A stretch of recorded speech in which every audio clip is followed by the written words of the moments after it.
Let's get some analysis now with Greg Sheridan. He's foreign editor at The Australian. Greg, great to see you. A momentous series of events in the Middle East over the last couple of days. I want to ask you, where does it go from here? Well, Kieran, great to see you and great to be back after a short absence. Look, it's intensely unpredictable from here.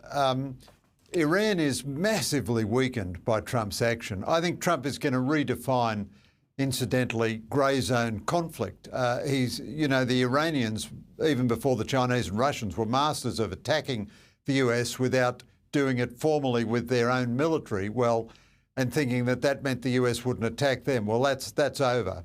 Iran has attacked pretty well all the Gulf states and all of its neighbours.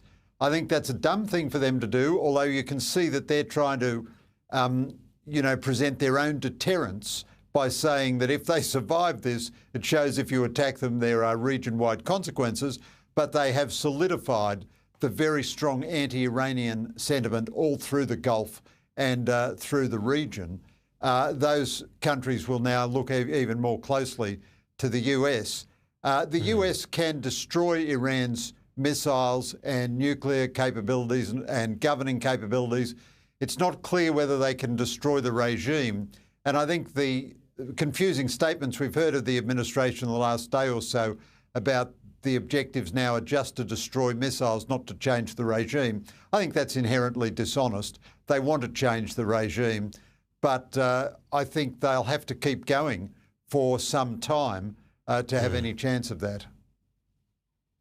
Yeah, and in terms, I was reading your piece today in The Australian, you say that in terms of the history of this, they've got Trump has got the right friends and the right enemies at the moment. He's doing, this is a noble thing that they're doing. How does it fit within international law in your view, and what are the economic implications out of all of this? Well, yes, I think Trump has got the right friends and the right enemies. The Albanese government deserves praise for backing the Americans. The international law situation is much murkier than people would have us believe. First of all, the United States and Israel have a perfect right under self-defence to retaliate against Iran. This is what I was saying about the grey zone thing. You can't have a situation in which a nation can continually attack you, but because it hasn't sort of formally declared war and moved the tanks across the borders, you can't retaliate.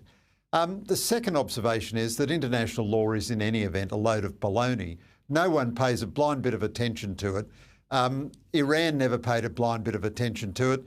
The only mechanism for enforcing it is the United Nations Security Council, and the United States has a veto on the United Nations Security Council. So there are no international law fallouts. That's just kind of nonsense, really. So what do you say? International law prevents the United States from imposing a cost on its enemies, but it doesn't prevent Russia from invading Ukraine. Well, you're just mad to put your faith in that. The economic consequences could be quite severe. Iran has just moved to close the Strait of Hormuz. We know that 20% of the world's oil flows through there. It's likely, while it can still fire missiles, and remember, Hamas was able to still fire missiles after 2 years of war with Israel right on its doorstep.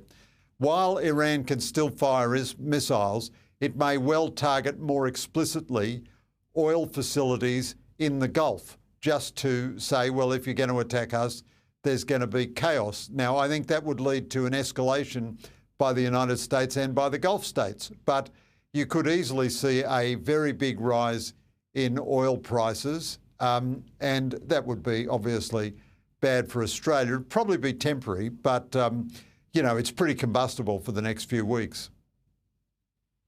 You mentioned the Russia in your response there. I'm just wondering, are there any implications for Russia and China in this, given the traditional links, well, certainly the recent, if not alliances, relationship, at the very least, between Tehran, China and Russia?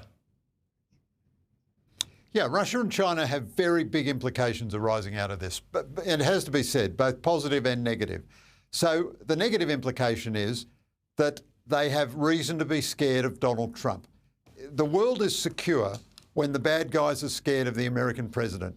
Remember, Iran took American hostages under Jimmy Carter, released them in a nanosecond after Ronald Reagan was elected because they were scared of Ronald Reagan.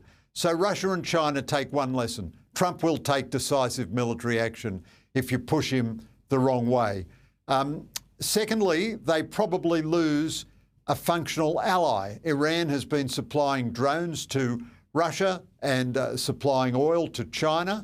And so if Iran is taken out of the equation, they lose part of the authoritarian axis, Russia, China, North Korea and Iran.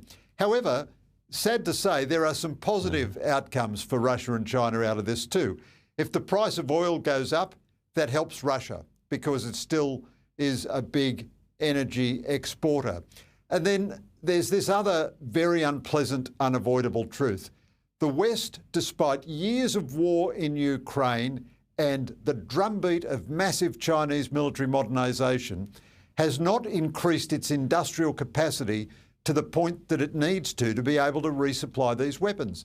The United States has probably used more than a third of its Patriot interceptors. And, that means it's going to be harder for Europeans to buy those weapons for Ukraine.